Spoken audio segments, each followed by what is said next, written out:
কসবায় বিনামূল্যে সার, বীজ ও চারা পেলেন ২,৬০০ কৃষক। ব্রাহ্মণবাড়িয়ার কসবায় কৃষি উৎপাদন বৃদ্ধি ও পরিবেশ সুরক্ষায় কৃষি প্রণোদনা কর্মসূচির আওতায় ২,৬০০ কৃষক কৃষাণীর মাঝে বিনামূল্যে সার, বীজ ও বৃক্ষের চারা বিতরণ করা হয়েছে।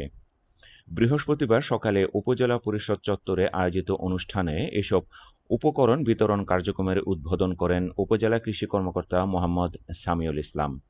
উপজেলার ১০টি ইউনিয়ন ও একটি পৌরসভার কৃষকদের মাঝে উচ্চ ফলনশীল উফশী রূপা আমন ধানের বীজ, মরিচের বীজ, বিভিন্ন শাকসবজির বীজ, লেবু ও অন্যান্য বৃক্ষের চারা বিতরণ করা হয়। এছাড়া প্রতি কৃষককে ১০ কেজি করে ডিএপি ও এমওপি সার এবং বৃক্ষরোপণের জন্য ৩০ কেজি জৈব সার দেওয়া হয়। এ সময় উপজেলা কৃষি কর্মকর্তা আয়েশা আক্তার, কৃষি সম্প্রসারণ কর্মকর্তা শাকিল মাহমুদ, বিভিন্ন রাজনৈতিক দলের নেতৃবৃন্দ এবং কৃষি বিভাগের কর্মকর্তারা উপস্থিত ছিলেন।